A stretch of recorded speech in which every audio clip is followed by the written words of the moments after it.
Hello అందరికీ ఈరోజు tomato chutney చూపిస్తానండి. కడాయిలో గుప్పెడన్ని పల్లీలు వేసుకొని డ్రై రోస్ట్ చేసి పక్కన పెట్టేసుకోవాలి.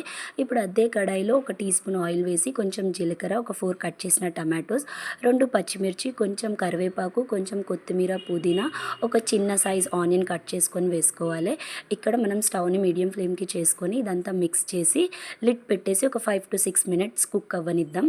ఇది వన్స్ కుక్ అయిపోయిన తర్వాత మెత్తగా అయిన తర్వాత దీన్ని స్టవ్ ఆఫ్ చేసేసి చల్లారనివ్వాలి. ఇప్పుడు మిక్సీ జార్లో మనం డ్రై రోస్ట్ చేసుకున్న పల్లీలను యాడ్ చేసుకొని, ఈ టమాటోస్ యాడ్ చేసుకొని, కొన్ని వెల్లిపాయలని, టేస్ట్కి తగ్గంత సాల్ట్ని, కొంచెం వాటర్ యాడ్ చేసుకొని మెత్తగా గ్రైండ్ చేసేసుకోవాలండి. గ్రైండ్ చేసిన తర్వాత ఇప్పుడు అదే కడాయిలో కొంచెం ఆయిల్ వేసుకొని జీలకర్ర, ఆవాలు, కొంచెం శనగపప్పు, కర్రీ లీవ్స్ యాడ్ చేసి, పసుపు, హింగ్వా యాడ్ చేసి పోపు పెట్టేసుకుందాం. ఈ పోపుని చట్నీలో కలుపుకొని దీన్ని ఎగ్ దోశలో తింటే ఇదైతే బెస్ట్ కాంబినేషన్ అండి.